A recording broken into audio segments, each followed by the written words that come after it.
তারা মনে করে ঈসা আলাইহিস সালামকে তারা হত্যা করেছে। কারা মনে করে? এই বুঝলেন, কারা মনে করে? ইহুদিরা মনে করে তারা ঈসা ইবনে মারইয়ামকে কি করেছে? হত্যা করেছে। আল্লাহ বলছেন না, তারা হত্যা করে নাই, বরং আল্লাহ তাকে উঠিয়ে নিয়েছেন। আর আমাদের নবী সাল্লাল্লাহু আলাইহি ওয়াসাল্লাম বলেছেন তিনি শেষ জামানায় আসবেন, এই জেরুজালেম থেকেই তিনি আবার পুরো বিশ্বে ইসলামী খেলাফত কায়েম করবেন। তিনি নবী হিসেবে আসবেন না, হাকিমুন আদেল মানে ন্যায় বিচারক শাসক রূপে আসবেন। শুকর তিনি মেরে ফেলবেন, ক্রুশ ভেঙে ফেলবেন, জিজিয়া উঠিয়ে দিবেন, আর অনেক ঘটনা সেটা পড়ে আসছে। তো তিনি আসবেন, আমাদের নবী বলে গিয়েছেন, মানে সভ্যতার শেষটা তার হাতে হবে। তিনি যখন আসবেন তিনি বিয়ে শাদীও করবেন, তার সন্তানও হবে, এবং তার ইন্তেকালের পরে তাকে আমাদের নবীর পাশেই দাফন করা হবে। তিনি 40 বছর বিশ্ব শাসন করবেন। কত বছর? তার আশা আরো একবার বাকি আছে। কিন্তু ইহুদিরা কি মনে করে? তাকে তারা হত্যা করেছে, ব্যাস। তার মানে তারা তাদের মাসিহকে চিনতে ভুল করলো, ঠিক তো? শুধু তাই না, তারা শেষ নবী মুহাম্মদ সাল্লাল্লাহু আলাইহি ওয়াসাল্লামকেও চিনতে ভুল করলো। যেই নবী মক্কায় 13 বছর দাওয়াতি কাজ করার পরে মদিনায় হিজরত করে গেলেন, তাদেরই কেবলায় নামাজ পড়লেন 17 মাস। ওই বাইতুল মুকাদ্দাসের দিকে মুখ করে কেন করেছে? একাত্মতা পোষণ করার জন্য, যে আমরা এবং তোমরা আলাদা কেউ নও। তোমরা যে মুসা আলাইহিস সালামের অনুসারী দাবি করো, আমরাও মুসা আলাইহিস সালামকে স্বীকার করি। তোমাদের কিতাবে যে নবীর প্রতিশ্রুতি দেয়া আছে মুহাম্মদ সাল্লাল্লাহু আলাইহি ওয়াসাল্লামই সেই নবী, তোমাদের দরজা পর্যন্ত চলে আসছেন। অনেক ইহুদি কিন্তু চিনতেও পেরেছিল, কিন্তু বেশিরভাগ স্বীকার করলো না। কেন করলো না? ওই যে বললাম, হিংসা। কেন তিনি ইসমাইলের বংশে আসলেন, আমাদের বংশে কেন? কেবলা পরিবর্তন করে দেওয়া হলো। কেবলা পরিবর্তন মানে কি জানেন? মানে ওদের সাথে আমাদের বিচ্ছিন্নতা ঘোষণা করা হলো, যে আমরা আর তোমাদের সাথে চলি না, তোমাদের জাতি এক, আমাদের জাতি আর এক। কেবলা পরিবর্তন হয়ে গেল 17 মাস পরে, ওদের সময়ও শেষ হয়ে গেল। ওদেরকে আল্লাহ পাক সময় দিয়েছিলেন 17 মাস, যে তোমরা নবী সাল্লাল্লাহু আলাইহি ওয়াসাল্লামকে স্বীকার করে তার কাছে বায়াত নাও, মুসলিম হও, তখন তোমরা দ্বিগুণ নেকি পাইতা। তারা সেটা করলো না, বরং ইসলামের বিরুদ্ধে এমন কোনো ষড়যন্ত্র নাই যা তারা করলো না। একে একে বনু কাইনুকার সাথে যুদ্ধ হলো, আল্লাহর নবী জয়লাভ করলেন। ভালো করে শোনেন, যারা আরব মধ্যপ্রাচ্যে আরব কান্ট্রি যারা আছে, তাদের কাছে লেকচার যদি পৌঁছায়, ইংরেজিতে দিতে হবে লেকচারগুলো ইনশাআল্লাহ। এই অংশগুলো ইনশাআল্লাহ পরে চেষ্টা করব। নবী সাল্লাল্লাহু আলাইহি ওয়াসাল্লামের কেমন অনুসারী আমরা চিন্তা করেন। নবী সাল্লাল্লাহু আলাইহি ওয়াসাল্লাম মদিনায় ছিলেন মোটামুটি 10 বছর। এই 10 বছরে প্রথম ইহুদি গোত্র বনু কাইনুকা, তাদের সাথে আল্লাহর নবী সশস্ত্র যুদ্ধ করেছেন, করে তাদেরকে এই মদিনা থেকে বের করে দিয়েছেন। দ্বিতীয় একটা গোত্র ছিল বনু নাজির, তারা আল্লাহর নবীকে হত্যার চেষ্টা করেছিল, আল্লাহর নবী তাদেরকেও বের করে দিয়েছেন, সূরা হাশরের দলিল আছে। তৃতীয় একটা গোত্র ছিল বনু কুরাইজা, খন্দকের যুদ্ধে আমাদের সাথে প্রতারণা করেছিল, আল্লাহর নবী তাদেরকেও বের করে দিয়েছেন। একজনকে বাকি রাখেন নাই, একজনকেও। আর বাকি যেগুলো ছিল তারা খায়বারে গিয়ে আশ্রয় নিয়েছিল। হুদাইবিয়া সন্ধির পরে আলী রাদিয়াল্লাহু আনহু হাতে এই খায়বার বিজয় লাভ করেছে। এত কিছু করার পরেও নবী সাল্লাল্লাহু আলাইহি ওয়াসাল্লাম ইন্তেকালের মাত্র কয়েকদিন আগে বলছেন যে আমার ইন্তেকালের পরে অবশিষ্ট যদি কোনো ইহুদি থেকে থাকে এই আরবের মধ্যে, সবগুলোকে ঘাট ধাক্কা দিয়ে বের করে দিন। কে বলেছেন? আরবের নেতাদেরকে এগুলো বুঝাবে এখন কে বুঝাবে? কে জানাবে? কে শেখাবে? আর তাদের কিছু লেসপেন্সার বাংলার মাটিতে আছে, এই কথা বললেই বলবে খারেজি হয়ে গেছে। কি হয়ে গেছে? খারেজি হয়ে গেছে। সুবহানাল্লাহ। ওয়াল্লাহি আমরা খারেজি হই নাই, বাট তাল্লাহি আপনারা মুনাফিক হয়ে গেছে। এই বক্তব্যগুলো নিয়ে আর এই ঈমান আকীদা নিয়ে কবরে যায় না। আল্লাহর ওয়াস্তে দোহাই লাগে। যেই নবী সাল্লাল্লাহু আলাইহি ওয়াসাল্লাম নিজের জীবদ্দশায় চারবার ইহুদিদের সাথে যুদ্ধ করলেন, তাদেরকে বের করে দিলেন, ইন্তেকালের কয়েকদিন আগে বলছেন যে আমার ইন্তেকালের পরে বাকি যেগুলো আছে এগুলোকে তোমরা বের করে দাও। আর এটা বাস্তবায়ন করলেন কে? উমর ইবনুল খাত্তাব। একটা করে ধরে তাদেরকে এখান থেকে বের করে দেওয়া হয়েছে। এরপর তারা সারা দুনিয়া উদ্বাস্তুর মতো থাকতে লাগলো। এখানে 10 জন, ওখানে 20 জন, ওখানে 100 জন, ওখানে 100 জন। তাদের কোনো জায়গা ছিল না। এরা কারা? এরা কিন্তু আগে ছিল বনু ইসরাঈল। ওই দাউদ আলাইহিস সালামের স্বর্ণযুগ থেকে সুলাইমান আলাইহিস সালামের স্বর্ণযুগ, তারপরে আল্লাহর আদেশ অমান্য করা, দাসত্বের জীবন, সেখান থেকে আবার আল্লাহ পাক নিয়ে আসলেন এখানে, সেখান থেকে মদিনায় আল্লাহর নবীকে চিনল না, একদিকে ঈসা আলাইহিস সালামকে অস্বীকার করলো, একদিকে নবী সাল্লাল্লাহু আলাইহি সাল্লামকে অস্বীকার করলো, পুরোপুরি কাফের হয়ে গেল। আল্লাহ পাক এরপর শাস্তি স্বরূপ মুসলিমদের হাতে ওদের এরকম পরিণতি দিলেন, তাই না? আল্লাহ পাক এখানে জুলুম করেছেন? আল্লাহ পাক কি তাদের উপর জুলুম করেছেন? আল্লাহ পাক যে ওয়াদা করেছেন তার বাস্তবায়ন করেছেন। আল্লাহ পাক ওয়াদা করেছিলেন ওয়া ইন উদতুম উদনা, তোমরা ঠিক থাকলে আমি ঠিক থাকব। তারা তো ঠিক থাকলো না। আল্লাহ পাক মুসলমানদের হাতে ওদের এই অধঃপতন দিলেন। শুধু তাই না, তারা আল্লাহর নবীকে স্বীকার করে নাই তাই না, বরং তাকে বারংবার হত্যার চেষ্টা পর্যন্ত করেছে। এবং ইসলামের এগেনস্টে এমন কোনো কুচক্র নাই বা মানে ধূরবিসন্ধি নাই যেটা তারা করেনি, এমন কোনো ষড়যন্ত্র। আমাদের নবীকে বিষ প্রয়োগ করে হত্যা পর্যন্ত করার চেষ্টা করছে। তাহলে আল্লাহ পাক কি তাদেরকে মাথায় নিয়ে নাচবেন? আল্লাহ পাক এই শাস্তি দিলেন, আল্লাহ নবী শেষমেশ বলে গেলেন এদেরকে বের করে দিন। তাই করা হলো। এবার এখান থেকে একটু বুঝুন, এটা শেষ অংশ বক্তব্যের, এটা ভালো করে বুঝুন। এই অবস্থা পর্যন্ত কি বুঝতে পারছেন? আচ্ছা, তাহলে আল্লাহ নবী সাল্লাল্লাহু আলাইহি ওয়াসাল্লামের যুগে এই অবস্থা যখন হলো, উমর রাদিয়াল্লাহু আনহু তাদেরকে বের করে ওই যে বাইতুল মুকাদ্দাস যে জায়গাটা ছিল, এটা মুসলমানরা আবার বিজয় লাভ করলো। এবার বাইতুল মুকাদ্দাসে কারা আছে? বনু ইসরাইল না মুসলিমরা? উম্মতে মুহাম্মাদি এখন আছে বাইতুল মুকাদ্দাস। ওই যে আমরা ঢুকলাম বাইতুল মুকাদ্দাসে, এবার উম্মতে মুহাম্মাদি ঢুকলো। কার নেতৃত্বে? উমর রাদিয়াল্লাহু আনহু। মনে নেই? আপনারা তো ছোটবেলায় বাংলা বইয়ে এই কবিতাগুলো ছিল। তিনি উটের পিঠে যাচ্ছিলেন, ভৃত্যকে উঠালেন, আবার নিজে নামলেন। এখন তো এগুলো নাই, এখন খালি কি হামটি ডামটি, হ্যাঁ, তারপরে যে জ্যাক অ্যান্ড জিল, মানে যত জগা, মানে ইসলাম থেকে মুসলমানদেরকে সরানোর এমন কোনো পথ পদ্ধতি নাই যা জায়নিস্টরা অবলম্বন করে নাই এই যুগে। এবং ইচ্ছায় হোক অনিচ্ছায় হোক আমরা ওদের খপ্পরে পড়ে গেছি। কোনো কোনো ক্ষেত্রে জনসাধারণ চায় না তাদের খপ্পরে পড়তে, কিন্তু গভর্নমেন্টের কারণে খপ্পরে পড়ে যায় বিভিন্ন দেশে। শুধু আমাদের একই অবস্থা। আপনার কি মনে হয় যে ইয়েমেনে বোম্বিং আম জনসাধারণ সমর্থন করেছে? না, গভর্নমেন্ট করেছে। আপনাদের কি মনে হয় যে আফগানদের উপরে যখন হামলা চালানো হয়েছিল তখন পাকিস্তানের সাধারণ মানুষ এটা পক্ষ নিয়েছিল? আপনার কি তাই মনে হয়? তারা বিপক্ষে ছিল, কিন্তু গভর্নমেন্টের কারণে হয়। তো এখানে দুটো বিষয় থাকে, একটা হচ্ছে ইউনাইটেড নেশনসের আন্ডারে গভর্নমেন্টের একটা সিস্টেম থাকে, আর সাধারণ জনগণের আকীদা, বিশ্বাস, চিন্তা চেতনা একরকম থাকে। আমরা অনেক সময় সাধারণ মানুষের চিন্তার মূল্য দেই না, তাদের আবেগ, অনুভূতি, ইমোশন, তারা কি চায়, তাদের মত প্রকাশের স্বাধীনতা, এগুলো আমরা কেয়ার করি না। আমরা ওরা যা বলে তাই, শিক্ষা সিস্টেম থেকে শুরু করে এভরিথিং ওরা ভ্যাটো দেওয়া শুরু করতেছে, আমরাও সেটা মেনে নিচ্ছি। তবে এই সমস্যাগুলো কেটে যাবে ইনশাআল্লাহ। এখন বুঝুন কিভাবে কাটবে। তার আগে আপনাকে দেখাচ্ছিলাম যে আমরা প্রথম কখন ঢুকলাম তাহলে জেরুজালেমে ভাই? উমর রাদিয়াল্লাহু আনহুর। আচ্ছা, এখন ওই সময় কি আমরা রক্তপাত করে ঢুকেছিলাম? একজনকেও হত্যা করা হয়নি, একজনকেও, বরং তারা সেখানেই ছিল, মানে ওই খ্রিস্টান যারা, তারা সেখানেই ছিল, তারা জিজিয়া দিত, আমাদের আন্ডারে তারা থাকতো। আর যারা স্বেচ্ছায় ইসলাম কবুল করতে চেয়েছে তারা করেছে, আলহামদুলিল্লাহ। কারো প্রতি এক জাররা পরিমাণ আর জুলুম করা হয়। তো এখন এই হলো জেরুজালেমের উমর রাদিয়াল্লাহু আনহুর সময়কার পরিণতি। এটা চলতে থাকলো। উমর রাদিয়াল্লাহু আনহুর যুগ শেষ, উসমান রাদিয়াল্লাহু আনহুর যুগ শেষ, আলী রাদিয়াল্লাহু আনহুর যুগ শেষ। এরপরে খোলাফায়ে রাশেদার প্রায় 30 বছর চলে গেল। তারপরে আসলো উমাইয়ারা।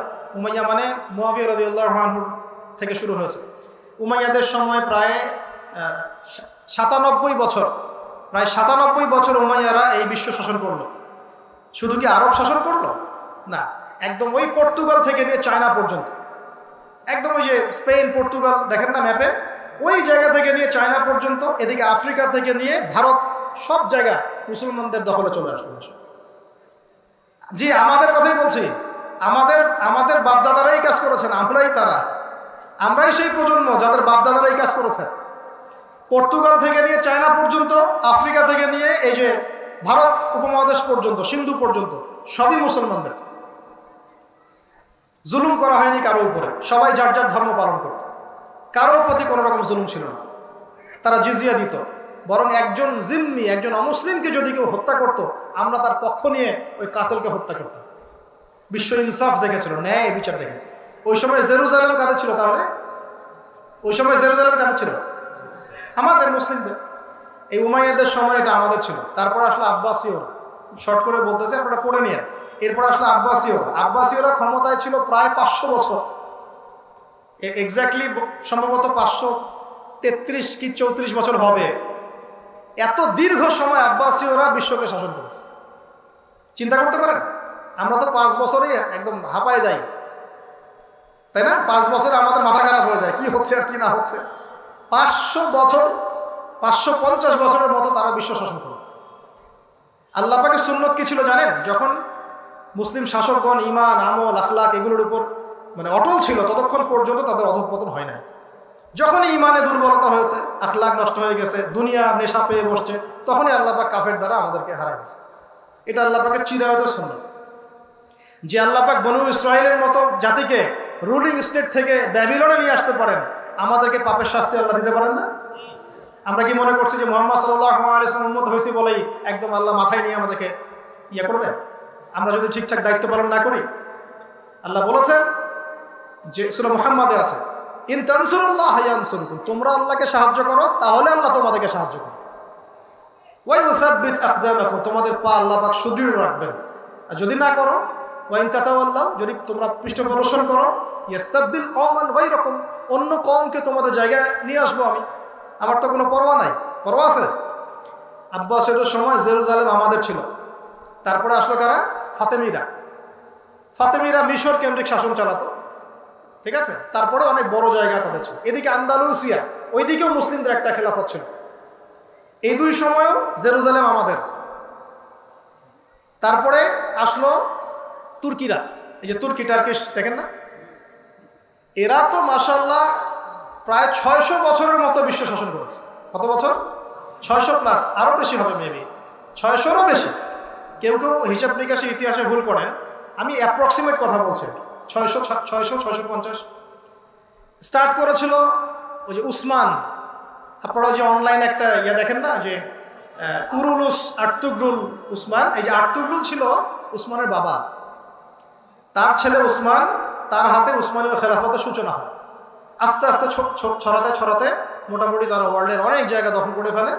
এবং এটা তারা মাশাআল্লাহ শুরু করেছিল ন্যায় বিচার দিয়ে, ইনসাফ দিয়ে, আদালত দিয়ে, ইসলামী হুকুমত দিয়ে। পরে আবার যখন দুনিয়া পূজা শুরু হয়ে গেল, আস্তে আস্তে ওরা ধ্বংস হয়। এবার বোঝেন, এই ওসমানীয়দের সর্বশেষ যে খলিফা, দ্বিতীয় আব্দুল হামিদ, নাম শুনেছেন? এই সময়ে বিশ্বে চলছে একটা বিপ্লব, তার নাম ফরাসি বিপ্লব। কি নাম? ফরাসি বিপ্লব। আপনারা আব্দুল হামিদের সময় নয়, আব্দুল হামিদের আগের জেনারেশনে ফরাসি বিপ্লব হয়েছে 1800 সাল থেকে 1900 সালের মধ্যে। পরে ফরাসি বিপ্লব যখন উন্নতি অগ্রগতির চূড়ান্ত শিখরে চলে গেল, ওদের ভাষায় বলছি, ওদের ভাষায়, তারা উন্নতি বলতে মনে করে এই ইন্ডাস্ট্রি, মিলস অ্যান্ড ফ্যাক্টরিজ, ঠিক আছে? কিন্তু ধর্ম থেকে তারা এই বিশ্বটাকে আলাদা করে ফেলে। গডলেস একটা ওয়ার্ল্ড, ধর্ম না, ধর্মের দরকার নাই, আমরা নিজেরা যা বুঝি তাই। মানে সায়েন্স, ওটার নাম দিচ্ছে সায়েন্স, সায়েন্স অ্যান্ড টেকনোলজি, ধর্মের দরকার নাই, আমরা এটা দিয়ে চলবো। আগে কিন্তু খ্রিস্টান ধর্ম ধর্মের সাথে সম্পৃক্ত ছিল। এটাও বলে দেয়, ওদের মধ্যে 3টা গ্রুপ আছে। একটা হচ্ছে প্রটেস্ট্যান্ট ভার্সন অফ খ্রিস্টানিজম, একটা হলো অর্থোডক্স খ্রিস্টান, একটা হচ্ছে ক্যাথলিক খ্রিস্টান, ঠিক আছে? এর মধ্যে প্রটেস্ট্যান্ট যারা, এরা ধর্মকে খুব একটা গুরুত্ব দেয়, ঠিক আছে? অর্থোডক্স খ্রিস্টানরা ধর্মকে কিছুটা গুরুত্ব দেয়, ক্যাথলিকদের বেশ ঠিক নাই। আর এদের মধ্যে প্রটেস্ট্যান্ট যারা, এরা 3 খোদায় বিশ্বাস করে। কথা বুঝতে পারছেন কি? ওরা ধর্ম থেকে এভাবে সরে আসে। ওরা এই বিপ্লব দিয়ে বিশ্বকে দেখালো যে ধর্মের সাথে আমাদের কোনো সম্পর্ক নাই, শুধু উন্নতি, অগ্রগতি, প্রগতি হবে, মিলস, ইন্ডাস্ট্রিজ, ফ্যাক্টরিজ এগুলা। এবং ওদের পশ্চিমায় সভ্যতা আবার উত্থান শুরু হলো, যে প্রায় 1200 বছর মুসলমানদের আন্ডারে ছিল, ওখান থেকে বের হয়ে এখন আবার তারা ওদের ভাষায় উন্নতি করা শুরু করে। আর মুসলমানদের দাপট ওখানে কমে গেল কেন? দাপট কমে গেল এই কারণে, দুনিয়া পূজা। 1 নম্বর কি? দুনিয়া পূজা। এই যে এখন যেমন দুনিয়া পূজা, খাইতে পারলেই হইল, কি খাবো, চিন্তা আমাদের একটা, কি খাবো, দুনিয়া পূজা। তারপরে ঢুকলো বিভক্তি, বিভক্তির শেষ নাই। এখন কি বিভক্তির কম আছে? তাহলে ওই সময়কার পরিস্থিতি এখনকার পরিস্থিতির মধ্যে কি খুব একটা পার্থক্য দেখতে পাচ্ছেন আপনি? ওই সময়কার মুসলিমদের অধঃপতন হয়েছে এই যে দুনিয়া পূজা, এখনও তাই। ওই সময় হয়েছে বিভক্তির কারণে এখন যে কোনো দলের নাম বলেন তার মধ্যে 10টা দল বের করা যাবে, যে কোনো ফের। এমনকি যারা বাংলাদেশে বলেছিল আমরা কোনো দলে নাই, আমরা হচ্ছে একদম চূড়ান্ত সহি, ওর মধ্যে দেখবেন 10টা দল হয়ে গেছে। আরেকটা ছিল অভ্যন্তরীণ মুনাফিকদের তৎপরতা। মুনাফিকরা অভ্যন্তরীণভাবে দুনিয়ার স্বার্থে ক্ষমতার জন্য অনেক কিছু করেছিল, এতে করে গাদ্দারি হয়েছে। আপনারা তো পলাশির যুদ্ধের ঘটনা জানেন না? এটা নতুন গাদ্দারি নয়, এমন গাদ্দারি বহু হয়েছে বাংলাদেশ ইতিহাসে, মুসলিমদের ইতিহাসে। তো অভ্যন্তরীণ দ্বন্দ্ব, মুনাফিকদের তৎপরতা, অভ্যন্তরীণ গাদ্দারি, দুনিয়া পূজা, বিভক্তি ইত্যাদি কারণে, আর সবচেয়ে বড় কথা ইমানের সেই জোশ কমে যাওয়া, আমলের শিথিলতা, তাসকিয়া কমে যাওয়া এবং জিহাদ ছেড়ে দেওয়া। কি ছেড়ে দেওয়া? জিহাদ ছেড়ে দেওয়া। এটা অন্যতম কারণ। মানে পেয়ে গেছি ল্যান্ড, আমার আর কিছু দরকার নাই। মানে আপনি একটা দেশ পেয়েছেন মনে করেন, এই দেশের প্রতিরক্ষার দরকার নাই, প্রতিরক্ষা বাহিনীর দরকার নাই, তাদেরকে ট্রেনিং দেওয়ার দরকার নাই, অস্ত্রশস্ত্র মজুত করার দরকার নাই। যদি আমি এগুলো না করি, কাল তো এই দেশ অন্য কেউ নিয়ে চলে যাবে। এটাই ইসলামের জিহাদ, ইসলামী রাষ্ট্রের স্থিতিশীলতা রক্ষা করার প্রচেষ্টা। এটা যখন মুসলমানরা একসময় ছেড়ে দেওয়া শুরু করলো, ব্যাস তখন কাফেররা হামলা করা শুরু করলো। একটা দুইটা না, দফায় দফায় ক্রুসেড যুদ্ধ হয়েছে, দফায় দফায় দফায় দফায় প্রতি শতাব্দীতে শতাব্দীতে ক্রুসেড, খালি ক্রুসেড। এক একটা ক্রুসেডে কত লক্ষ লক্ষ মুসলমানকে মারা হয়েছে ঠিক না? এমনকি যে বুশ ছিল না, বুশ, সেও আফগান আক্রমণ করার সময় বলছিল যে আমরা নতুন ক্রুসেডের জন্ম দিলাম। চিন্তা করেন, ওরা হিস্ট্রি ভুলে যায় না। নিউজিল্যান্ডের ক্রাইস্ট চার্চের কথা মনে আছে আপনাদের? ওখানে যে একটা বন্দুকধারী এসে অনেকগুলো মুসলমানকে মসজিদে হত্যা করলো, ওর বন্দুকের মধ্যে লেখা ছিল এত সালের প্রতিশোধ, এত সালের প্রতিশোধ, এত সালের প্রতিশোধ। মনে আছে? ওরা কিছুই ভুলে যায়নি, ভুলে গেছে আমরা হতভাগা। এই ক্রুসেড একটার পর একটা ঘটনা চলতে থাকলো, একটার পর একটা ক্রুসেড, লক্ষ লক্ষ মানুষ মরতে লাগলো, শতাব্দীর পর শতাব্দী চলতে লাগলো। এই চলতে চলতে চলতে যখন ফরাসি বিপ্লব শেষ হয়ে গেল, অটোম্যান এম্পায়ার খালি বাকি আছে, মানে তুর্কিরা বাকি আছে, বাকি সবাইকে মোটামুটি ঠান্ডা করা শেষ। এখন তুর্কিদের এই জায়গায় বোঝেন, এখন তুর্কিদের আন্ডারে আছে এই জেরুজালেম, এই যে তুর্কিদের আন্ডারে আছে জেরুজালেম, ওইটা তারা ধরে রেখেছে। এটা এখন উদ্ধার করতে হবে কিভাবে? একটা ছক আঁকা হল। আমরা চলে আসছি এখন 1900 সালে, শুধু তুর্কিরা আছে। জেরুজালেম কাদের হাতে? তুর্কিদের হাতে, অটোম্যানদের হাতে। আর সারা ওয়ার্ল্ডের নিয়ন্ত্রণ নিয়ে নিচ্ছে আস্তে আস্তে পশ্চিমারা। আর পশ্চিমাদের লিড দিচ্ছে কে? পশ্চিমাদের নেতা হচ্ছে তখন ব্রিটেন। নাম শুনেছেন? ব্রিটেন কারা? যারা 200 বছর আমাদেরকে পিটিয়েছিল, তাই না? যাদের একটা সুন্নত তারা নিয়ে যায় নাই ব্রিটেনে, সব রেখে গেছে বাংলাদেশ। ওরা চলে গেছে, যে কোনো জায়গা দখল করেছে, ওই জায়গায় আবার ছেড়ে দিয়ে চলেও গেছে। ঠিক আছে, কলোনাইজড করতো সারা ওয়ার্ল্ডকে, ওই জায়গায় ছেড়ে দিয়ে চলেও যেত। বাংলাদেশ ছেড়ে চলে গেছে, ভারত ছেড়ে চলে গেছে, সিন্ধু পাকিস্তান সব ছেড়ে চলে গেছে, কিন্তু ওদের কোনো সুন্নত নিয়ে যায় না, সব রেখে গেছে। এমনকি বাথরুমের কমোডের সুন্নত পর্যন্ত দিয়ে গেছে। সব বসে বসে এখন হাই কমোডে পায়খানা করো, সবাই টাই পরো, শার্ট পরো, প্যান্ট পরো, মেসওয়াক ছাড়ো, পেস্ট ইউজ করো, কোটটাই পরো। ব্যাংকিং সিস্টেম রেখে গেছে, এমনকি অফিস আদালত যা চলছে সব ব্রিটিশ লয়ে চলছে, সব ব্রিটিশ লয়, সব কিছু। এমনকি একজন জজের পোশাক পর্যন্ত ওখানে গিয়ে বলো ইয়োর অনার, মাই ম্যাজিস্ট্রি, সব কিছু ওদের। তাহলে আসলে কি আমরা স্বাধীনতা অর্জন করতে পেরেছি ব্রিটিশদের থেকে? ওই ব্রিটেন নেতৃত্ব দিল সারা বিশ্বটাকে এইভাবে। এবার ব্রিটেনের উদ্দেশ্যটা কিন্তু সারা বিশ্বকে নেতৃত্ব দিয়ে হাত পা গুটিয়ে বসে থাকা না। ব্রিটেনের একটা গভীর উদ্দেশ্য ছিল। কি উদ্দেশ্য? এই ব্রিটেনের সাথে জোট গঠন করেছিল একটা দল, এই দলটার নাম হচ্ছে জায়নিস্ট। কি নাম? এই শব্দটাকে আপনারা, এই জায়ন শব্দটাও কোত্থেকে আসছে এটাও জানতে হবে আপনার। ওই যে হাইকেলে সুলাইমানির কথা বললাম না, ওই হাইকেলে সুলাইমানি যে পাহাড়ে ছিল, ওই পাহাড়টার নাম ছিল জায়ন। ওখান থেকে তারা একটা নতুন শব্দ নিল, জায়নিজম। জায়নিজম, জায়নিস্ট মতবাদ, কিছু মানুষ মিলে এটাকে ফর্ম করলো। আর জায়নিস্ট কারা? যারা প্রচণ্ড ধনী, সারা ওয়ার্ল্ডে প্রচণ্ড ধনী, প্রচণ্ড ধূর্ত, সব নিয়ন্ত্রণ তাদের হাতে, সারা ওয়ার্ল্ডকে নাচায় আঙ্গুলের মাথায়, এরা যায়। কিভাবে এরা এত শক্তিশালী হলো? সোনা বিক্রি করে। কি দিয়ে? আফ্রিকা থেকে সোনা উঠায় উঠায় সারা ওয়ার্ল্ডকে দিত। এখন ওদের দরকার, ওদের উদ্দেশ্যটা কি? ওদের উদ্দেশ্য হচ্ছে বাইতুল মুকাদ্দাসটা আবার পাওয়া। কিন্তু কারা জায়নবাদীতে যোগ দিল এটা আপনাকে কোরআন ব্যাখ্যা করবে, আর কেউ ব্যাখ্যা করতে পারবে না। কোনো পলিটিক্যাল অ্যানালাইসিস এটা আপনাকে ব্যাখ্যা করতে পারবে। আপনাদেরকে আমি বলছি, সূরা মাইদার 51 নম্বর আয়াতে এর দলিল আছে। আল্লাহ পাক বলছেন, আয়াতটা খুব ভালো করে শোনেন, বা'দা আউযু বিল্লাহি মিনাশ শাইতানির রাজীম, ইয়া আইয়ুহাল্লাযীনা আমানু, হে মুমিন মুসলিমরা শোনো, হে মুমিনরা তোমরা শুনো, লা তাত্তাখিযুল ইয়াহুদা ওয়ান নাসারা আউলিয়া, তোমরা ইহুদি এবং নাসারাদেরকে বন্ধুরূপে গ্রহণ করো না। উস্তাদ, আমি কি অনুবাদে কোনো ত্রুটি করলাম? আপনাদের শায়েখ, অনলাইন শায়েখদেরকে বলেন যে এর অনুবাদ কি হবে। ব্যাখ্যা করতে চান তারা বিভিন্নভাবে। আপনারা কোরআনকে ঘুরাই ফিরে ব্যাখ্যা করতে যায়েন না, লা তাস্তাতি', আপনি এটা করতে পারবেন না। লা তাত্তাখিযুল ইয়াহুদা ওয়ান নাসারা আউলিয়া, তোমরা ইহুদি এবং নাসারাদেরকে বন্ধুরূপে গ্রহণ করো না। সিম্পল। কে বলেন এই কথা? এই আয়াতের উপর আল্লাহর নবী আমল করেন নাই, সাহাবীরা আমল করেন নাই। এখন নবী এবং সাহাবীদের যুগে আপনি দেখান যে আল্লাহর নবী ইহুদিদের সাথে মিত্রতা করেছেন। নবী এবং সাহাবীদের যুগে দেখান যে আল্লাহর নবী খ্রিস্টানদের সাথে বন্ধুত্ব করেছে। নবী এবং সাহাবীদের যুগে তাদের সাথে দফায় দফায় যুদ্ধ হয়েছে। কেউ কি তাদের সাথে আতাত করার চেষ্টা করেছিল? এখন আরবের মোরলদেরকে এই আয়াত কে বুঝাবে? এখন কোন ইহুদি কোন খ্রিস্টানদের সাথে বন্ধুত্ব করুন? সবাইকে কি আল্লাহ পাক আমভাবে বলছেন? উত্তরটা না, সবাইকে আমভাবে বলছেন না। কারণ ইহুদি এবং খ্রিস্টানদের মধ্যেও অনেক ভালো মানুষ আছে। খোদ ইসরায়েলের মতো রাষ্ট্রেও ইসরায়েল বিরোধী বিক্ষোভ হয় কি না? আছে, কিছু ভালো মানুষ আছে। তাহলে কোন ইহুদি কোন খ্রিস্টানকে আল্লাহ পাক বন্ধুরূপে গ্রহণ করতে নিষেধ করলেন? এই আয়াতের পরের অংশে আল্লাহ বলছেন, বা'দুহুম আউলিয়াউ বা'দ, এরা একে অপরের বন্ধু। এখন ইহুদি খ্রিস্টানদের মধ্যে সবাই কি একে অপরের বন্ধু? উত্তর না। ইহুদি জাতি এবং খ্রিস্টান জাতির মধ্যে সবাই একে অপরের বন্ধু না। এদের মধ্যে কিছু কিছু মানুষ একে অপরের বন্ধু।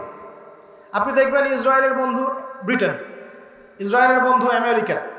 ইসরায়েল যতই নির্যাতন করুক না কেন, সুন্দর করে আমেরিকা এসে বলবে যে আমি ওর পাশে আছি। বলবে না যে আমি তার পাশে আছি? সে তার সার্বভৌমত্ব রক্ষার অধিকার নিশ্চিত করবে, সন্ত্রাসীদেরকে দমন করা হবে, আমরা তার পাশে আছি, রণতরী পাঠাই দিবে। তাহলে কে কার বন্ধু বুঝতে আপনার কি বাকি থাকে? এরপরেও যদি আপনি না বুঝেন তাহলে তো আপনি দাজ্জালের মধ্যে এক চোখ কানা। দাজ্জালের এক চোখ কানা মানে আমার কাছে মনে হয় তার অন্তরটাও কানা, নিশ্চয়ই কলবটাও কানা, না তো দেখতে পারার কথা। তো এখানে দেখেন, ইসরায়েলের বন্ধু ব্রিটেন, ওর বন্ধু আমেরিকা, তার সাথে কারা কারা যোগ দিয়েছে? ফ্রান্স, আর কারা যোগ দিয়েছে? ইতালি, আমাদের জনৈক প্রতিবেশীও আছে, ঠিক আছে। তারপরে ওই যে জেলেনস্কির দেশটার নাম কি? ইউক্রেন, সবাই। কিন্তু রাশিয়া কি ইসরায়েলের সাথে যোগ দিয়েছে? রাশিয়া তো খ্রিস্টান কান্ট্রি, ও তো নাসারা খ্রিস্টান। তাহলে ও কেন ইসরায়েলকে সমর্থন করলো না? তার মানে কোরআন আপনাকে ব্যাখ্যা করছে যে সব ইহুদি সব খ্রিস্টান একে অপরের বন্ধু নয়। ইহুদি এবং খ্রিস্টানদের মধ্যে একটা দল আছে যারা একে অপরের বন্ধু, এদেরকে আমরা জায়নিস্ট বলি। তাহলে রাশিয়া জায়নিস্টের মধ্যে পড়ছে না, বরং সে ফিলিস্তিনকে সাপোর্ট করছে কিনা?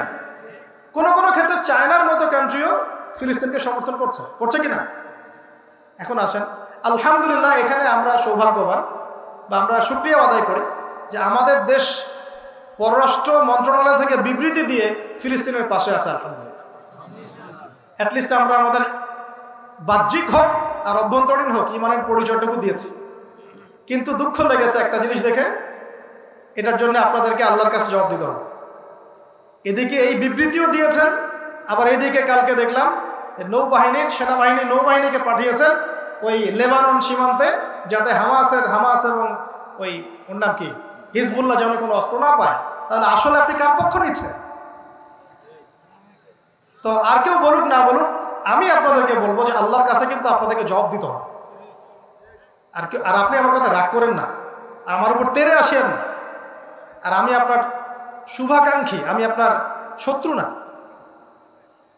একদিকে আমরা সমর্থন করছি, আর একদিকে ওদেরকে প্রোটেক্ট করার জন্য আমরা কেন আমাদের সোনার ছেলেদেরকে আমরা ওখানে মরতে পাঠাবো কেন? প্রয়োজনে চুপ থাকবো একদম। যদি ডানে বামে যেতে না পারি, চুপ করে বসে থাকবো। আমার ক্ষমতা নাই, আমি চুপ করে আছি, সোজা কথা। চুপ তো করে থাকতে পারবো না, কারণ জাতিসংঘের দড়ি দিয়ে যাদেরকে বাধা হয়েছে ওকে টেনে নিয়ে আসবে সে। আপনারা জানেন তালেবানদের উপরে বোমা হামলা চালানো হয়েছিল কোন জায়গা থেকে? ওই যে পাকিস্তান নিজেকে পবিত্র মনে করে ওখান থেকে। আপনি মনে করেন যে ওটা একদম মুসলিমদের একদম পবিত্র একটা জায়গা, ওরাই তখন জায়গা করে দিয়েছিল আমেরিকাকে যাতে করে বোম্বিং করে আফগান ভাইদেরকে হত্যা করতে পারে। লক্ষ লক্ষ আফগান ভাই বোন নারী শিশুকে হত্যা করা হয়েছে পাকিস্তানের মাটি থেকে।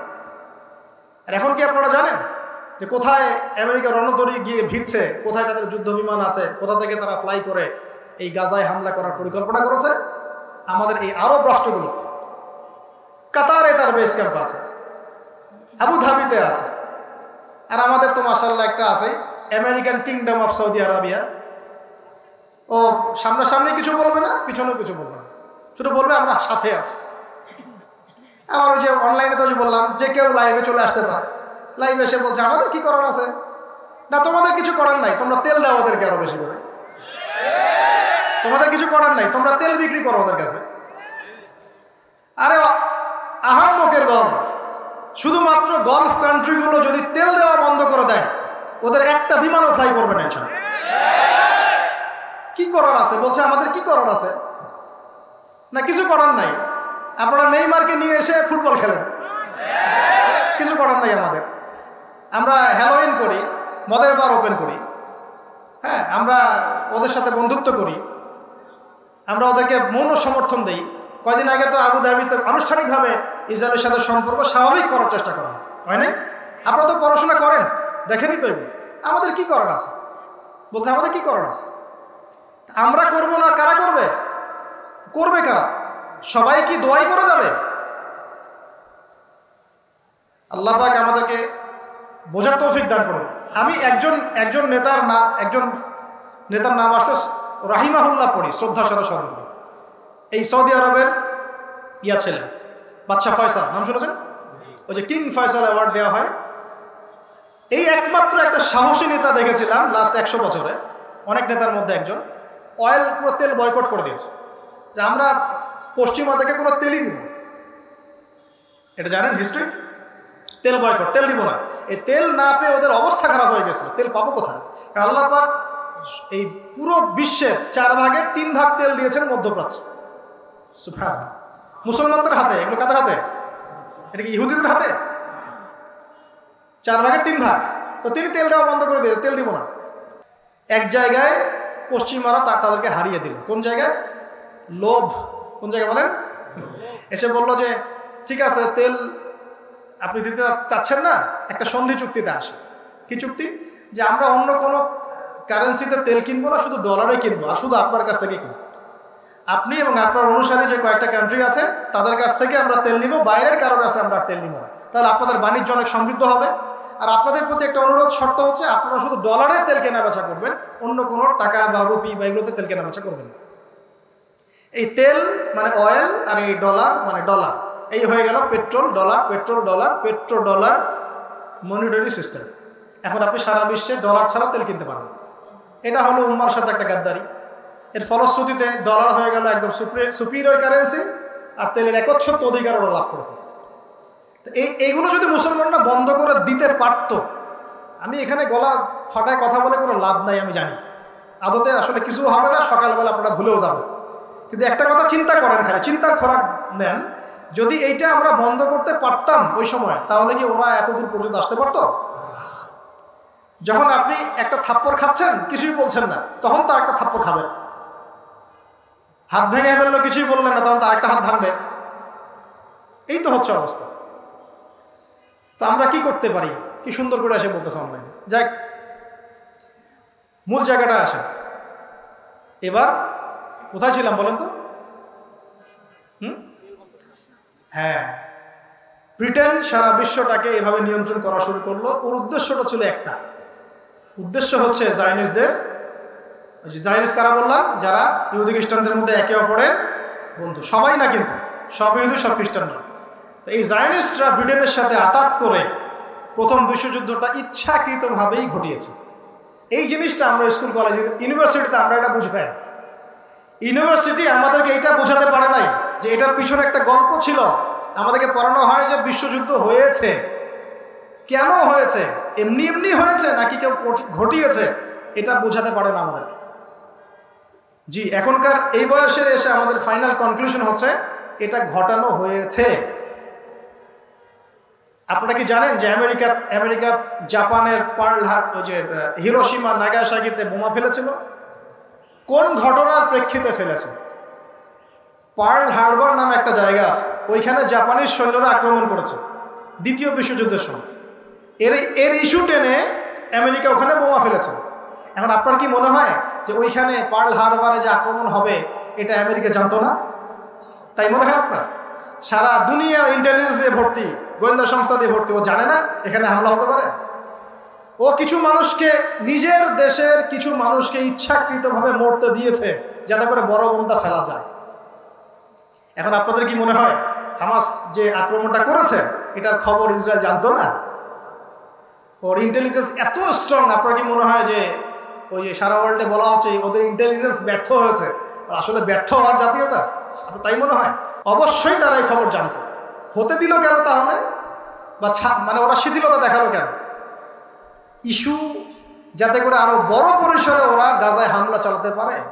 কারণ তারা কখনোই নিজেকে সন্ত্রাসী রূপে প্রকাশ করতে চাইবে না। তারা দেখাবে আমরা মাসুম, আমরা ইনোসেন্ট, আমরা মাজলুম, আমাদেরকে আক্রমণ করা হয়েছে, এই কারণেই আমরা প্রতিহত করছি। এরা এরকম কূটবুদ্ধির মানুষ। জায়নিস্টদের কথা বলছেন, ওই জায়নিস্টরাই ফার্স্ট ওয়ার্ল্ড ওয়ার ঘটিয়েছে। উদ্দেশ্যটা কি ছিল?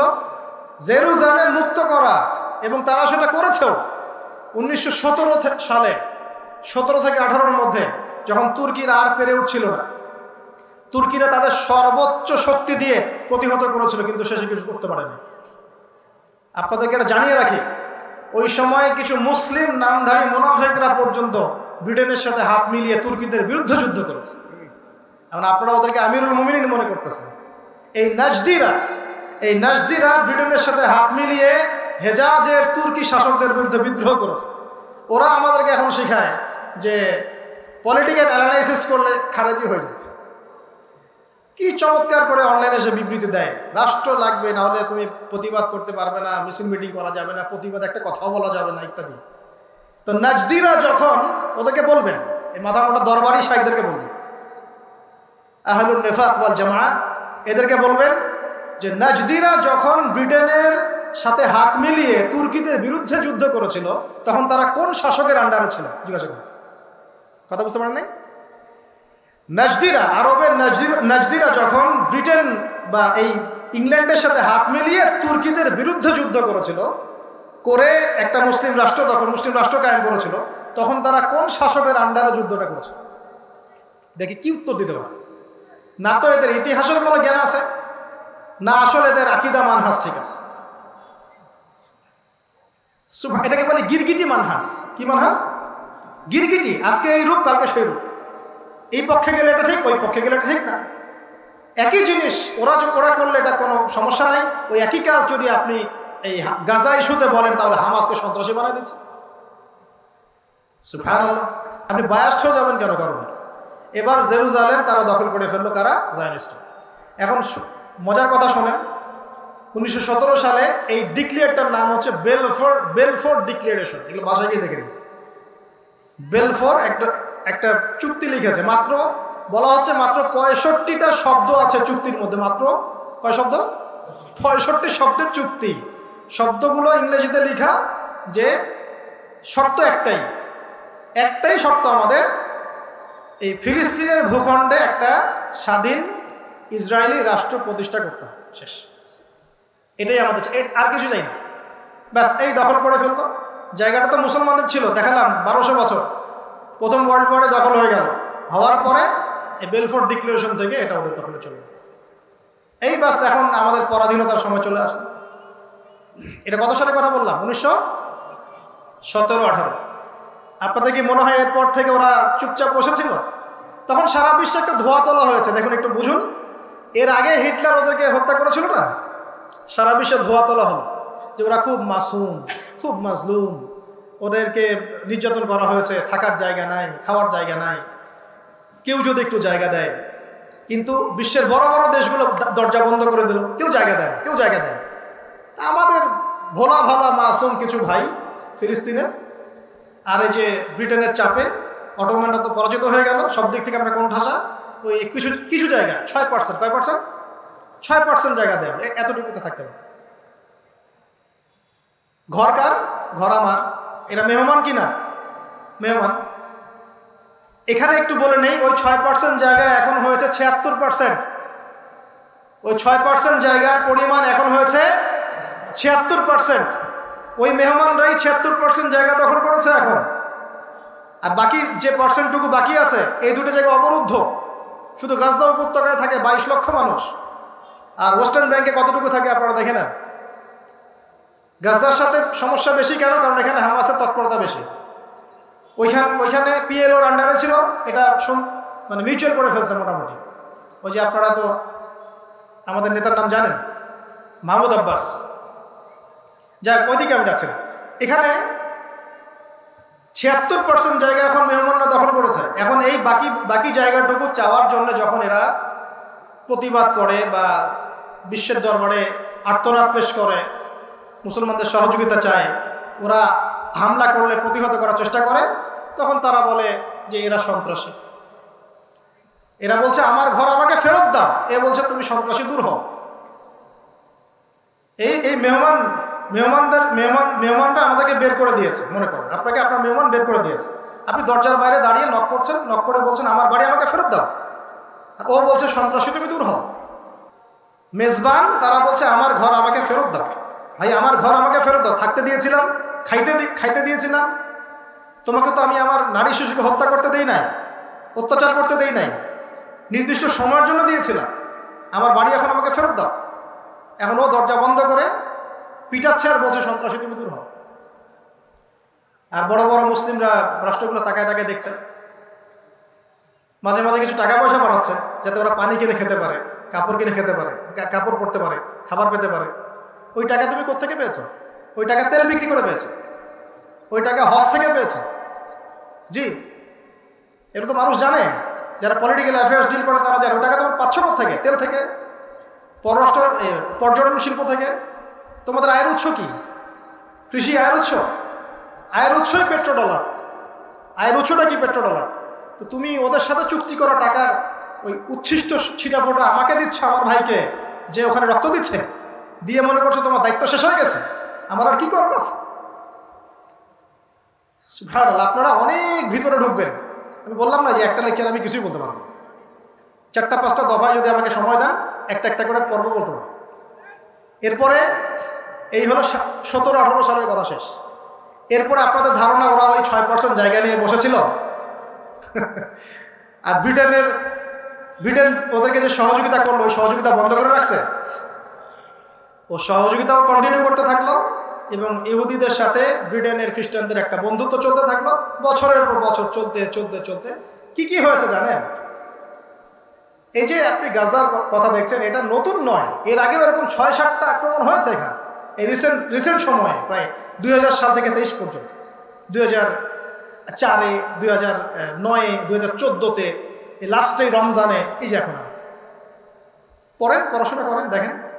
এর আগে ইন্তেফাদা হয়েছে কয়েকবার, ইন্তেফাদা।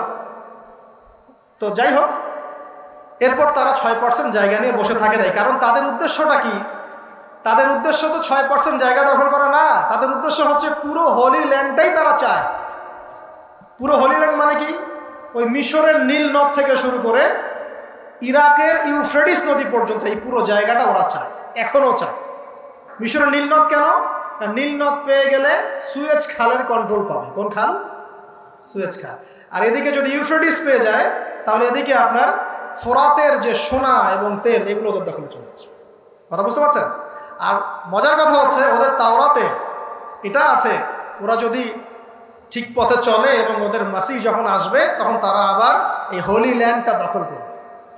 ওরা ওই মিশনেই হাঁটছে। ওরা 6% জায়গার জন্য আসে নাই। তারপরে ওদের এই মিশন চলতে থাকলো। কেন? কারণ ওই মাসিহকে তারা মনে করে ওদের সেই কাঙ্ক্ষিত মাসিহ। আর আমরা জানি ওদের ওই মাসিহ হচ্ছে মাসিহুদ দাজ্জাল, যে বের হওয়ার সময় এই ইহুদিদেরকে নিয়েই সারা বিশ্বটাকে শাসন করবে। আমার কথা মেলাতে পারছেন কি? ওরা হোলি ল্যান্ড পুরোটা দখল করতে চাচ্ছে, কারণ তাদের প্রতিশ্রুত হচ্ছে ওদের মাসিহ মানে দাজ্জাল যখন আসবে তখন তারা বিশ্বটাকে আবার শাসন করবে, ঠিক সুলাইমানের সময় তারা যেমন শাসন করবে। এটা ওদের গোল, এটা লক্ষ্য। আমার কথা কি বোঝা যাচ্ছে? এটা ওদের লক্ষ্য, এটা ওদের গোল। এই লক্ষ্যে ওরা হাঁটছে। সেই 1917 কেবল ঢুকলো, 6% দিয়ে শুরু করলো, দিনের পর দিন, একদিন বাকি নেই, প্রতিদিন কোনো না কোনো ফিলিস্তিনিকে বের করে দাও, এই বাড়ি দখল করো, ওই জমি দখল করো, ওই মেয়েকে অপহরণ করো, এই মেয়েটাকে নিয়ে যাও কারাগারে, ওই ওই আমার ওই বোনটাকে নিয়ে গণধর্ষণ করো, ওই বাচ্চাটাকে বোম মারে হত্যা করো। বাচ্চা কেন মারছে? ওরা বড় হয়ে যেন আবার যুদ্ধে যেতে না। মেয়েদেরকে কেন জীবিত রাখছে? ওই যে ইউযাব্বিহুনা আবনাআকুম ওয়া ইস্তাহয়ুনা নিসাআকুম, ফেরাউন ওদের সাথে যা করেছিল ওরা এখন প্যালেস্টাইনদের সাথে তাই করতেছে। সন্তানদেরকে হত্যা করো, মেয়েদেরকে জীবিত রাখো। একদিন দুই দিন না, 1917 সাল থেকে নিয়ে 2023 পর্যন্ত প্রায় 100 বছর হয়ে গেছে, 100 বছর। তারপরে এই ব্রিটেনের সহযোগিতা চলতে চলতে চলতে 1930-এর দিকে বিদ্রোহ হয়েছে। 30-এর দিকে বিদ্রোহ করেছে কৃষকরা, ফিলিস্তিনের কৃষকরা। ওই সময় প্রায় 1.5 লাখ মানুষকে হত্যা করা হয়েছে। 1923-এর দিকে একবার হয়েছে, 1938-এর দিকে একবার হয়েছে। পরে 48 সালের দিকে গিয়ে যখন দ্বিতীয় বিশ্বযুদ্ধ হচ্ছে, মনে আছে আপনাদের? 45 থেকে এই যে 48-50 সময়টুকুর মধ্যে যখন সেকেন্ড ওয়ার্ল্ড ওয়ার হয়ে গেল, তখন তারা ঘোষণা দিল যে এটা একটা স্বাধীন ইসরায়েল রাষ্ট্র হিসাবে স্বীকৃত। তখন এর আগ পর্যন্ত আপনি ম্যাপে এদের কোনো রাষ্ট্রের নাম পাবেন। 48-এর পর থেকে আপনি নাম পাবেন। সুবহানাল্লাহ, এই হয়ে গেল আমাদের চোখের সামনে। আরবরা কি করছিল? আরবরা কি বসেছিল? না, সব আরব বসেছিল। অনেকে যুদ্ধ করেছে, অনেক আরব যুদ্ধের চেষ্টা করেছে, অনেকেই করেছে। মোট 4 দফা যুদ্ধ হয়েছে। কয় দফা? 4 দফা। যে আরবদের মধ্যে ঈমান ছিল, যে আরব শাসকদের মধ্যে ঈমান ছিল, তারা 4 দফা যুদ্ধ করেছিল। কিন্তু আল্লাহ পাকের তাকদীরের লিখনি, অভ্যন্তরীণ ক্রন্দন, পশ্চিমাদের শক্তি, হ্যাঁ, তারপরে আপনার ওদের সমরনীতি, মুসলিমদের মধ্যে মুনাফিকদের তৎপরতা পেরে ওঠে না। 48-এ আপনার 56 কি 58-র দিকে, 56 না 58-র দিকে, 54 না 56-র দিকে, 56 মনে হয়। তারপরে 67 সালে, তারপরে লাস্ট 73 সাল, 4টা যুদ্ধ। 80-র দিকে আরেকটা হয়েছে ছোট করে, পরে 88-র দিকে ইন্তেফাদা, পরে 2000 আরেকটা ইন্তেফাদা, এগুলো হয়ে গেছে। আমি বলতে চাচ্ছি 6% জায়গার জন্য তারা সেখানে আসে নাই। তারা চায় পুরো হোলি ল্যান্ড, এবং সেই লক্ষ্যে তারা ব্রিটেনের হাত ধরে চলেছে বেশ কয়েক বছর। যখন ব্রিটেনের শক্তি কমে গেছে, তারা হাত ধরেছে আমেরিকার। কথা কি বুঝতে পারছেন? ব্রিটেন ওকে যেভাবে সহযোগিতা করেছিল, আমেরিকা তার চেয়ে বেশি সহযোগিতা করেছে, এবং আগের চেয়ে সে অনেক শক্তিশালী হয়েছে। আগে তো কিছুই ছিল না, অস্ত্রশস্ত্র। পরে সে নিউক্লিয়ার অস্ত্র, থার্মোনিউক্লিয়ার অস্ত্র, বড় ক্ষেপণাস্ত্র, বড় প্রযুক্তি সব দখল করা শুরু করেছে। এখনকার যেটা হালত, সেটা হলো এই যে সে মোটামুটিভাবে বিশ্বের পলিটিক্সটা নিয়ন্ত্রণ করছে, মোটামুটিভাবে সে ওয়ার্ল্ডের ইকোনমি নিয়ন্ত্রণ করছে, অর্থনীতি, মোটামুটিভাবে সে সংস্কৃতিও নিয়ন্ত্রণ করে ফেলেছে, মিডিয়াগুলো তার হাতে, মিসাইলস, অস্ত্রশস্ত্র মোটামুটি তার হাতে। সবচেয়ে বড় কথা, এই জায়নিস্ট গোত্রের পুরো সমর্থন তার কাছে। আর আরবদের যে নেতারা আছে, তাদের উপর সে একটা অদৃশ্য কন্ট্রোল নিয়ে নিয়েছে। তেলগুলো তার নিয়ন্ত্রণে চলে আসতেছে, এবং এমন একটা অবস্থা যে সে যত ইচ্ছা অন্যায় করতে পারে, বলার আর কেউ নাই। ভাবখানা এখন এমন। এটা চলতে চলতে চলতে চলতে 48-এর পর থেকে এই পর্যন্ত প্রায় 73-75 বছর হয়ে গেল। এই 75 বছরে আর কি কি হয়েছে আপনারা পড়ে নিন, বলে বোঝানো যাবে না। গড় এভারেজ, বললাম এভারেজ গড়ে প্রতিদিন অন্তত 3 জন করে ফিলিস্তিনি তাদের বাস্তুচ্যুত হয়েছে। আমি বললাম না শুরুতে যে আমরা এগুলো শুনবো, জানবো, কিন্তু বুঝতে পারবো না। বুঝতে পারবেন কখন, বা পারতেন কখন? যদি দেখতেন যে ওই যে রোহিঙ্গাদেরকে যেমনে মিয়ানমার একদম কোপায় শেষ করলো, ওইভাবে যদি আমাদের আল্লাহ না করুক কাউরে দিত, তখন বুঝতাম যে আসলে সমস্যাটা কেমন ছিল। আমি তখন জানলাম, শুনলাম, বুঝতে পারবো। এই যে প্রতিদিন গড়ে 3 জন আমাদের প্যালেস্টাইনি ভাই বোনদেরকে উচ্ছেদ করা হচ্ছে, এটা আপনি জানলেন, শুনলেন, বুঝতে পারবেন। আপনাকে আপনার পরিবার থেকে যদি উচ্ছেদ করে, তখন বুঝতে পারবেন। গড়ে প্রতি বছর এরকম শত শত শিশু মারা যাচ্ছে, আমরা বুঝতে পারবো না। কারণ আমার তো কোনোদিন বাচ্চা মারা যায় নাই, আমি তো কোনো বাচ্চাকে দাফন করি নাই। আমার বাবা তো এভাবে মারা যায় নাই, আমার ভাইকে তো অন্যায়ভাবে কেউ মারে না, আমি তো বুঝতে পারবো না। তো আমরা বুঝতে পারবো না, কিন্তু জেনে রাখি। এখন শেষ করে দেই, এই এখনকার চলতে চলতে আপনাকে আমি 22 সাল 23 সাল পর্যন্ত আনলাম। এভাবে প্রতিদিন প্রতি বছর দফায় দফায় রমজান মাসে, স্পেশালি রমজান মাসে বাইতুল মুকাদ্দাসকে কেন্দ্র করে, প্যালেস্টাইনকে কেন্দ্র করে এই হামলাগুলো চালানো হয়েছে বছরের পর বছর, যুগের পর যুগ। আরবরা প্রতিবাদের চেষ্টা করলেও তারা পেরে ওঠা নাই, কারণ পশ্চিমা মদত তাদের সাথে ছিল। আর এখন ওর শেষ লক্ষ্যটা কি? সে পুরো হোলি ল্যান্ডটাকে দখল করতে চায়। কেন চায়? কারণ সে মনে করে যে শেষ জামানায় তার একজন মাসিহ আসবে, সেই মাসিহ আসলে সে বিশ্বটাকে আবার শাসন করবে, ঠিক যেমন সুলাইমানের সময় তারা করেছে। আর সে বা তারা যে মাসিহের অপেক্ষায় বসে আছে, সেই মাসিহের নাম হলো মাসিহুদ দাজ্জাল। সেই মাসিহ সত্যিকারের মাসিহ নয়, কারণ সত্যিকারের মাসিহ কিন্তু আল্লাহ পাকের কাছে, আল্লাহ পাক তাকে উঠিয়ে নিয়েছে। তারা সত্যিকারের মাসিহকে হত্যা করার চেষ্টা করেছে। কথা কি মিলাতে পারছেন? এখন সত্যি সত্যি তারা এটা করতে পারবে বলে আমরা মনে করি। আর কেউ বলুক না বলুক, অ্যাটলিস্ট আমি বলছি তারা এটা অ্যাচিভ করে ফেলতে পারে, এটা আমি মনে করি। কারণ দিন যেভাবে যাচ্ছে, পরিস্থিতি যেভাবে আগাচ্ছে, এতে করে এগুলো আস্তে আস্তে হয়ে যেতে পারে। এবং না হওয়া পর্যন্ত ঈসা ইবনে মারিয়ামও তো আসছেন না। ঈসা ইবনে মারিয়ামের আসার কারণ কি? কারণ হচ্ছে তিনি দাজ্জালকে হত্যা করতে আসবেন। আর দাজ্জাল যদি তাদেরকে নিয়ে বিশ্ব শাসন না করলো, তাহলে দাজ্জালের ফাংশন তো পূর্ণ হলো না। এর সামনে অপেক্ষা করছে কি? আরো বেশি রক্ত। তবে যত বেশি রক্ত ঝরবে, মুসলমানরা যেন তত বেশি প্রতিরোধ গড়ে তোলে। যত রক্ত ঝরানো তারা ঝরাক, কিন্তু মুসলমানরা যেন তত বেশি প্রতিরোধ গড়ে তোলে। এরপরে ও সারা বিশ্বকে দেখাতে চাইবে সে ইনোসেন্ট। একটু মনোযোগ দেন, জাস্ট 5 মিনিট। ও সারা বিশ্বকে দেখাতে চাইবে সে ইনোসেন্ট, তার কোনো দোষ নাই। দোষ মুসলমানদের। আমি আমার উপর যে হামলা হচ্ছে বা আমার উপর যে অত্যাচার হচ্ছে, এটাকে প্রতিহত করার জন্য অস্ত্র হাতে নিয়েছে। অতএব পশ্চিমারা তোমার আমার কাছে আসো, আমাকে সাহায্য করো। ও এই টেকনিক খাটিয়ে দেখবেন মুসলমানদের উপর নির্যাতন করবে, এবং পশ্চিমারা ওদের কাছে আসবেও। এবং বলা যায় না, আল্লাহ ভালো জানেন, তবে আমাদের মনে হয় যে এই ইস্যুগুলোকে কেন্দ্র করে আস্তে আস্তে তৃতীয় বিশ্বযুদ্ধও শুরু হয়ে যেত। এবং এটাকে তৃতীয় বিশ্বযুদ্ধ নামে কোনো হাদিসে আসে নাই, তবে হাদিসের মধ্যে মালহামা নামে একটা শব্দ আছে। হাদিসের মধ্যে জি মালহামা নামে একটা শব্দ আছে। 5টা পঞ্চম কথা আসছে। তো মালহামার কথাটা এভাবে আসছে যে এত ম্যাসাকার্ড একটা যুদ্ধ, যেখানে প্রতি 100 জন সৈন্যের মধ্যে 99% মারা। এটা সূচনাটাও এসেছে ইরাকের ওই ইউফ্রেটিস নদীর সোনার পাহাড়কে কেন্দ্র করে। আর বললাম ওদের টার্গেট কিন্তু ওই পর্যন্ত। ইরানের সাথে এত শত্রুতা কেন জানেন? ওকে শেষ করে ওই জায়গাটা তারা দখল করতে চায়। ওই তেল, ওই ব্ল্যাক গোল্ড তাদের দরকার। আল্লাহ ভালো জানেন ওখানে সত্যি সোনার পাহাড় আছে না এই ব্ল্যাক গোল্ডটাকেই আমরা তেলটাকেই আমরা ব্ল্যাক গোল্ড মনে করছি। আল্লাহ ভালো জানেন। হোয়াটএভার, এটা ওদের টার্গেট। কারণ সে পুরো বিশ্বের রুলিং স্টেট হতে চায়। সারা বিশ্বের রুলিং স্টেট হতে হলে ওকে এরকম যুদ্ধ বাঁধাতে হবে, এবং এরকম যুদ্ধ বাঁধালে পরেই সে নতুন শক্তিরূপে আত্মপ্রকাশ করে।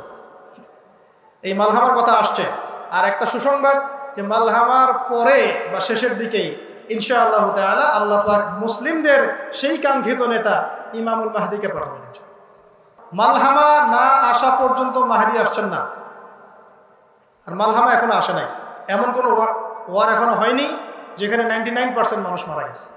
আর এটা একটা কমন সেন্স। যদি এই যুগে সেটা হয়, আল্লাহ ভালো জানেন, যদি এই যুগে সেটা হয়, তাহলে কিভাবে এত মানুষ মরতে পারে? কমন সেন্স কি বলে? এমন অস্ত্র প্রয়োগ করা হবে যার ফলশ্রুতিতে একসাথে অনেক মানুষকে মারা যায়। সে অস্ত্রের নাম কি? হতে পারে পারমাণবিক অস্ত্র। আল্লাহ ভালো জানেন, আমরা জানি না। আমাদের এটা হচ্ছে একটা ইন্টারপ্রিটেশন। ভুলও হতে পারে, সঠিক হতে পারে। ভুল হলে আমাদের পক্ষ থেকে, সঠিক হলে আল্লাহর পক্ষ থেকে। তারপরে আসছে মাহদি। এরপরে ইনশাআল্লাহ আজ্জা ওয়া জাল এই হাদিসের বাস্তবায়ন হবে। কোন হাদিস? এই হাদিসটা দিয়ে শেষ করছে। নবী সাল্লাল্লাহু আলাইহি ওয়াসাল্লাম বলেছেন, লা তুকাতিলুন্নাল ইয়াহুদ, তোমরা অবশ্যই ইহুদদের সাথে যুদ্ধ করো। ভালো করে শোনো। এমনকি কোনো ইহুদ যদি গাছের পিছনে বা এই পাথরের পিছনে আত্মগোপন করে, লুকায়, তাহলে ওই পাথর বা গাছ পর্যন্ত কথা বলবে, ইয়া মুসলিমিনা ওয়ারা'আল ইয়াহুদ তাআল ফাকতুলহু, হে মুসলমান, হে মুসলিম সৈন্য, আমার পিছনে একজন ইহুদি আছে, লুকিয়ে আছে, আসো তাকে হত্যা করে যাও। গাছ পাথর কথা বল, গাছ পাথর। লা তুকাতিলুনাল ইয়াহুদ ওয়া লা তাকতুলুনহুম, তোমরা অবশ্যই তাদের সাথে যুদ্ধ করবে এবং অবশ্যই তোমরা তাদেরকে হত্যা করবে। কারা করবে? মুসলমান। এটা চলতে থাকবে। শেষ পর্যায়ে আল মাহদি এসে এটা ফিনিশিং দিবেন। তখন এই হাদিসও এসেছে, এটা সৌভাগ্য আমাদের, এই হাদিসও আসছে, যখন দেখবে খোরাসান থেকে কালো পতাকা বের হয়ে গেছে, খোরাসান থেকে কালো পতাকা বের হয়ে গেছে, তখন বরফের উপর হামাগুড়ি দিয়ে হলেও সামর্থ্য থাকলে তোমরা সেখানে যোগ দিও। ফালা নি'মাল আমিরুহা ওয়ালা নি'মাল জাইশু যালিকাল জাইশ, কতই না উত্তম সেই বাহিনীর আমির আর কতই না উত্তম সেনাবাহিনী ওই সেনাবাহিনী। এটা আল্লাহ পাক কাদেরকে জীবিত রাখবেন, কবে হবে, কত সালে আমরা জানি না, কিন্তু একটা হাদিস স্পষ্ট, খোরাসান থেকে। খোরাসান মানে কি? খোরাসান মানে কিন্তু মৌলিকভাবে এই আফগান, উজবেকিস্তান, পাকিস্তানের কিছু অংশ, ইরানের পূর্বাঞ্চল, এই পুরো জায়গাটাকেই খোরাসান বলে। সেন্টার, হার্ট হচ্ছে আফগানিস্তান। যখন তোমরা দেখবে এখান থেকে ব্ল্যাক ফ্ল্যাগস বের হয়ে গেছে, তখন এটা কিচ্ছু করার নাই, এটা হাদিসে আসছে। আর এই হাদিসটা সহিহ না জয়ীফ না জাল না মাউযু, আপনারা আলেমদেরকে জিজ্ঞাসা করেন, আলেমদেরকে জিজ্ঞাসা করবেন। যখন ওখান থেকে বাহিনী বের হবে, পৃথিবীর কোনো সেনাবাহিনী তাদেরকে আটকাতে পারে। জিততে জিততে জিততে জিততে তারা বাইতুল মুকাদ্দাস পর্যন্ত বিজয় করবে। তাদের ভিতরেই ইনশাআল্লাহ তাআলা মাহদিকে পাবেন। আর মাহদির হাতে বায়াত বলছে 313 জন। তারপরে আরবের বনু কালব গোত্রের সাথেও ইমাম মাহদির যুদ্ধ হবে, নিজের লোকদের সাথে। ওই যুদ্ধে বনু কালব পরাজিত হবে। এবং এরা কারা হতে পারে অনুমান করে নেন, বলতে যাচ্ছি না কিছু না, ঠিক আছে? তারপরে আল মাহদির হাতে সেই সুপ্রিম ক্ষমতা আসবে। তিনি বলছেন, নবী সাল্লাল্লাহু আলাইহি ওয়াসাল্লাম বলছেন যে তিনি গুনে গুনে দান করবেন না, বরং তিনি মুষ্টি ভরে ভরে মানুষকে গনিমতের মাল দান করবেন। এত সম্পদ মুসলমানদের হাতে আসবে। মালহামার শেষের দিকে 3টা গ্রুপ মুসলিমদের, একদল যুদ্ধের মাঠেই শহীদ হয়ে যাবে, সুবহানাল্লাহ, একদল পালায় যাবে মাঠ থেকে। আল্লাহ নবী বলছেন তাদেরকে আল্লাহ পাক মাফ করবেন না, যদি যুদ্ধের মাঠ থেকে পালায় যায়। আর একদল শেষ সেনাবাহিনীর হাতে আল্লাহ পাক বিজয় দিবেন। এবার যখন ইমাম মাহদি বিজয় লাভ করবেন, এই জেরুজালেম থেকে আবার ইসলামী খেলাফত বাস্তবায়নের উদ্দেশ্যে আল্লাহ রাব্বুল আলামিন ঈসা ইবনে মারইয়ামকে নামাবেন আকাশ থেকে।